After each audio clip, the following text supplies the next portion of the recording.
찬송가 199장 찬송합니다.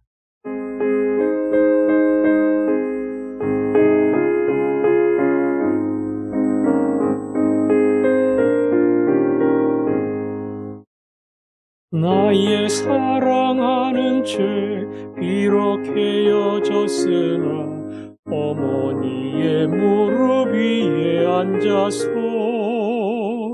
재미있게 듣던 말 그때 일을 지금도 내가 잊지 않고 기억합니다.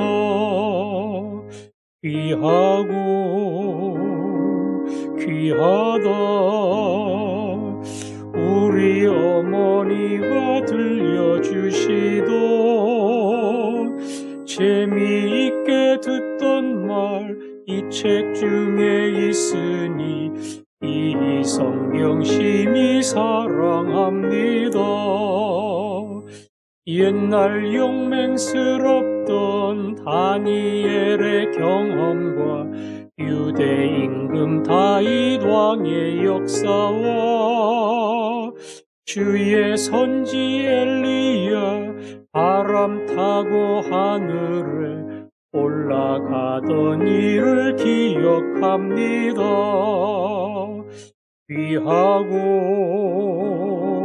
귀하다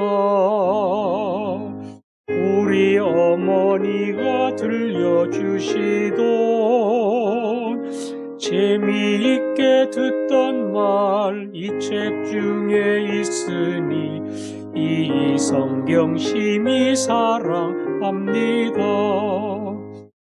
예수 세상 계실 때 많은 고난 당하고 십자가에 달려 죽임 당하니 어머니가 읽으며 눈물 많이 흘린 것 지금까지 내가 기억합니다.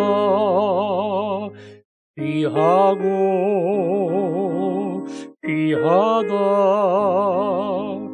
우리 어머니가 들려주시던 재미있게 듣던 말 이 책 중에 있으니 이 성경 심히 사랑합니다.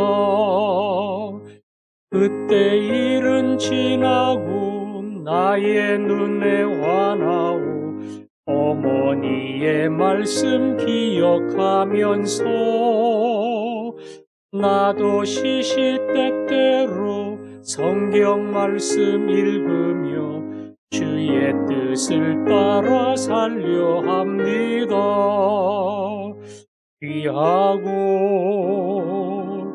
귀하다 우리 어머니가 들려주시던 재미있게 듣던 말 이 책 중에 있으니 이 성경 심히 사랑합니다. 아멘. 이제 집단 면역이 선언이 되면 주일학교도 대면 예배를 시작을 할 겁니다. 작년과 달라서 적극적이지 않은 우리 주일학교 학생들은 점점 공동체 예배에 멀어지고 어색해지고 그럴 가능성이 많습니다. 다시 모일 때에 한 명도 빠짐없이 전부 다 모여서 주일의 예배, 공동체 예배가 무엇인가 다시 한번 경험하는 시간이 될 수 있도록 찬송가처럼 하나님의 말씀을 잘 배워서 그 말씀이 사랑하는 자녀들의 가슴 속에 새겨질 수 있도록 주일학교를 위해서 대면 예배를 위해서 기도하겠습니다. 아버지 하나님, 주일학교 학생들을 어린 친구들을 사랑해 주시고 이들을 화전중앙교회 귀한 자녀로 삼아 주셔서 감사합니다. 오랜 시간 6개월, 1년 오랜 시간 예배당에 나오지 못하고 대면 예배를 드릴 수 없었던 사랑하는 주의 자녀들을 기억하여 주옵소서. 이곳에 나와 예배 드리는 그것이 어색해지거나 불편한 또 다른 의식이 되지 않게 하여 주시고, 이제 문이 열려 다 함께 나와 예배할 때에 한 명도 빠짐없이 이곳에 오게 하시고, 하나님 우리의 예배를 받아주시며 그 예배를 통해 하나님의 말씀이 우리 가운데 심겨질 수 있도록 아버지 하나님 붙들어 주시기를 원합니다. 준비하는 교역자, 모든 교사 선생님들을 준비시켜 주시고, 모든 믿음의 자녀들이 다 나오게 하시고, 이전에 영광스러웠던 예배를 회복하며 하나님 앞에 아멘으로 나가게 하시고, 말씀을 배우며 그들의 가슴 속에 예수 그리스도 주님의 말씀이 새겨질 수 있도록 주님이 도와주시고 인도해 주옵소서. 아멘. 아버지 하나님, 주일학교 학생들이 오랫동안 모여서 예배 드리는 일을 할 수가 없었습니다.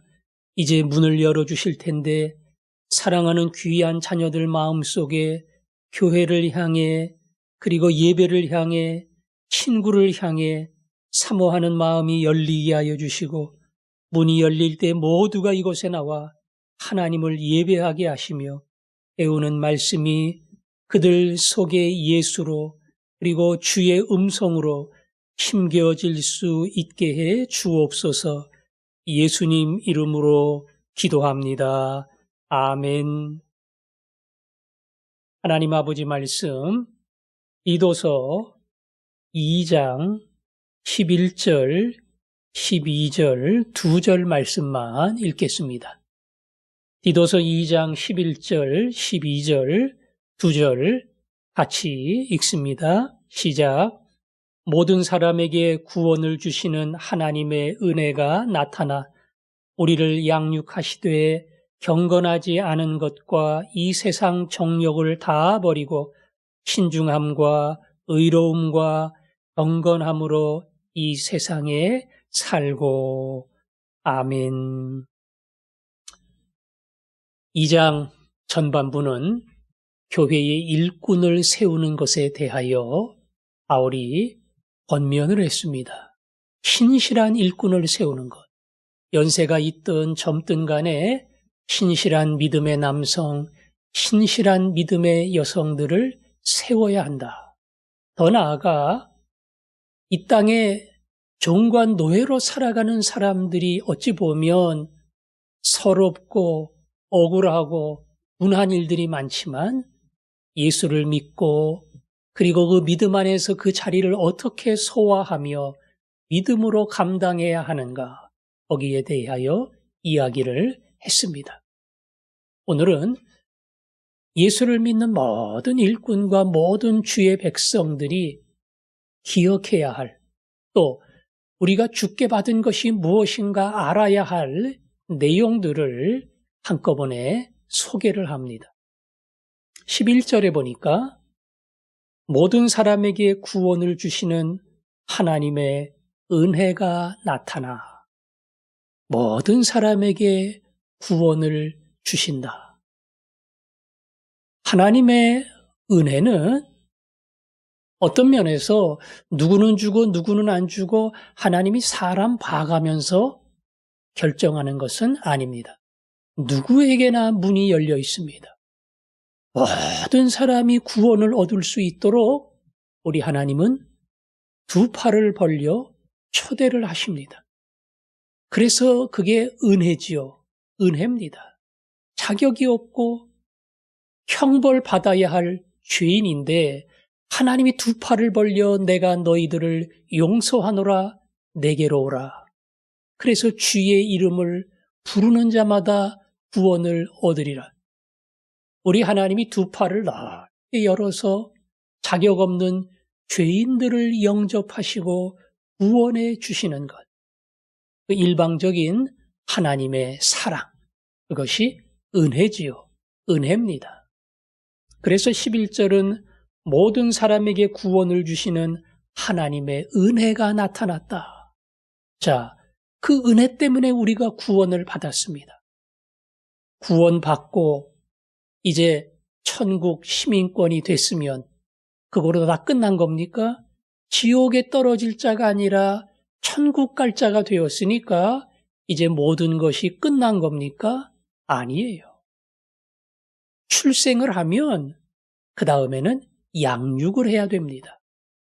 사실 양육하는 과정이 시간도 물질도 정성도 출생의 몇십 배, 몇백 배 힘들어요. 그래서 생명이 탄생을 했지만 그 다음에는 잘 양육하는 것이 중요합니다. 12절에 우리를 양육하시되 그랬죠? 우리를 양육하시되. 잘 자라야 되는데 어찌 보면 자라는데 방해가 되는, 세상으로 말하면 불량식품 먹고 운동도 하지 않고 공부도 하지 않고 이런 자가 아니라 좋은 음식 잘 먹고 뛰놀고 공부하고 그래서 건강하고 씩씩하고 지혜로운 자녀로 자라는 것. 이게 제대로 양육을 하는 거죠. 그래서 양육을 하면서 버려야 할 것이 있고 취해야 할 것이 있다. 버려야 할 것은 뭐냐? 경건하지 않은 것과 이 세상 정욕을 다 버리고, 경건이라는 단어는 예수님을 담는 겁니다. 하나님을 담는 겁니다. 그러니까 경건하지 않다고 하는 것은 예수님을 담는 게 아니라 세상 사람들을 담고 세상 사람들의 가치를 따라 살아가는 것. 이게 예수님과는 전혀 다른 경건하지 않은 길이죠. 우리는 그렇게 살아왔어요. 그게 익숙해요. 근데 이제 예수 믿고 새 생명을 얻었습니다. 이제는 살아가는 삶의 방향도 기준도 다 달라졌습니다. 그래서 옛 틀을 벗어야 돼요. 옛 틀을 벗어야 됩니다. 그때는 돈을 많이 버는 것이 최고였어요. 가장 높은 자리에 올라가는 것, 이게 행복의 조건이었습니다. 그래서 그게 어찌 보면 내 인생의 최고 목적이기 때문에 그걸 위해서 모든 것을 쏟으며 산 거예요. 그런데 예수님 만났습니다. 하나님의 자녀가 됐습니다. 하나님이 나를 구원하신 뜻이 무엇인가? 그 하나님의 뜻을 생각하고 하나님이 원하시는 인생, 이게 이제 새로운 삶의 목표가 된 겁니다. 그것을 위해서 필요하면 돈이 있어야 되고, 그것을 위해서 필요하면 내가 더 높은 자리에 올라가야 되고, 그것을 위해 필요하다면 적은 것으로 만족하고, 세상에 중요하다고 생각되는 것을 놓을 수 있고 더 가치 있는 것을 붙들 수 있는 사람. 그래서 이 세상의 것을, 경건치 않은 것을 놓는 것, 이게 양육의 길이다. 또 하나는 세상 정욕을 버리고 그랬죠. 정욕은 욕심이죠. 욕심입니다. 욕심이 없는 사람이 누가 있겠어요? 문제는 그 욕심에 완전히 끌려갈 때에 그것은 세상에 썩어질 인생으로 마무리되는 겁니다. 돈에 욕심을 내서 돈을 너무나 사랑하면 돈을 사랑함이 일만하게 뿌리가 된다. 돈이 필요한 거지만 돈에 매여서 돈에 끌려가고 돈을 너무나 좋아서 돈의 노예가 되면 그것이 모든 악의 뿌리가 된다. 그것이 돈이든 명예든 뭐든 간에 그걸 포기하지 못하고 그 욕심을 가지고 살아갈 때에 우리는 진정한 그리스도인의 삶을 유지할 수가 없는 거예요. 근데 그 욕심이 많았어요. 그 욕심 포기 못해요. 그 욕심 채워야 돼요. 그래야 만족이 있고 행복이 있는데, 여기에 진짜 만족이 있는 게 아니구나. 여기에 행복이 있는 게 아니구나. 예수님 만나고 예수로 채워지면 하늘로부터 주시는 하늘의 복이 임하는 거구나. 이걸 발견하고 세상의 정욕을 버릴 줄 아는 사람. 이게 진정한 그리스도 안에서 양육받는 사람들이 버려야 할 두 가지입니다. 예수님과 다른 세상의 풍토를 버린다. 주님이 아닌 세상에 가지고 있던 욕심들을 포기한다. 그리할 때 진정한 그리스도 안에서의 바른 양육이 이루어지는 겁니다. 두 번째는 취해야 할 것이에요. 취해야 할 것. 세 가지죠. 신중함과 의로움과 경건함으로 이 세상에 살고. 삶의 자세가 달라졌어요. 신중함. 여태껏 계속 얘기했죠. 감독들을 향해서 신중함과 젊은 믿음의 남성들을 향해서 신중함과 여기서도 하나님께 부름을 받은 사람들이 가져야 할 자세 첫 번째 신중하다. 계속 설명했습니다.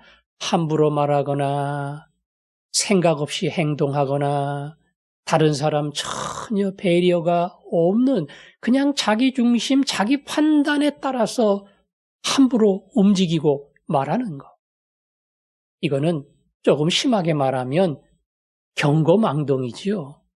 신중은 생각하고 배려하고 더 나아가 주의 뜻이 무엇인가를 따져보고 고민하고 말하며 행동하는 것. 이게 신중입니다. 예수 믿는 사람은 막 말하면 안 돼요. 막 행동하면 안 됩니다. 말 한마디, 행동 하나에도 내가 믿는 자로서 우리 아버지 얼굴을 부끄럽게 하면 안 되지. 그 생각을 가지고 말하고 행동하는 신중함이 있어야 됩니다. 두 번째는 의로움 그랬죠? 의로움은 깨끗한 거예요. 법에 저촉이 되지 않을 만큼 그렇게 전혀 법을 위반하지 않는 사람으로 사는 것, 그게 의로움입니다. 의로움이라는 것은 세상에서 별로 인기가 없어요. 나라의 법만 어기지 않으면 되지 얼마든지 편법을 통해서 부정한 방법으로 돈을 모으고 높은 자리에 올라가고 얼마든지 가능합니다. 의로움이라고 하는 것은 나라의 법뿐 아니라 하나님의 법이 있음을 알고 그 법을 지키고 바르게 살려고 하는 중심을 갖는 거예요. 이거는 믿지 않는 사람은 없는 겁니다. 나라의 법만 지키면 그 사람들은 끝이에요. 우리는 나라의 법과 하나님의 법을 지키는 사람이다. 그런 중심과 자부심을 가지고 살아가는 것, 이게 믿음의 사람이 가져야 할 두 번째입니다. 세 번째는 경건함으로. 이거는 앞에 이야기했죠. 경건하지 않은 것은 예수님 닮지 않는 거예요. 경건하지 않는 것은 예수님이 아니라 세상이 가는 방향이 더 좋고 더 즐겁고 그래서 거기 휩쓸려 가는 것, 이게 경건하지 않은 거예요. 그러니까 경건한 거 뭡니까? 경건한 것은 예수님 닮는 것. 내 일생의 소원. 예수님 닮는 거, 예수님 닮는 거. 이게 나의 가장 귀한 소원이다. 믿는 사람의 입에서는 이 말이 나와야 되고 그러다가 나도 모르게 세상을 따라가는 수가 있지만 다시 또 정신을 차리고 주여, 주님 외에는 내 만족이 없나이다. 주님 외에는 내 행복이 없나이다. 이것을 고백하며 그 앞에 나갈 수 있어야 합니다. 이 길을 갈 때에 버려야 할 모든 세상의 것을 버리고 예수를 믿고 가야 할 바른 성장의 길에서 내가 취할 것을 취할 때에 건강한 그리스도의 사람으로 한 단계 한 단계 성장하는 겁니다. 버려야 할 거 붙들고 있는 그런 어리석은 사람 되지 마시고 취해야 할 것에 소망도 없고 열의도 없는 이런 사람이 되지도 마시고 쥐어야 할 것을 꼭 쥐고 따라가는 신실한 믿음의 종들이 되기를 바랍니다.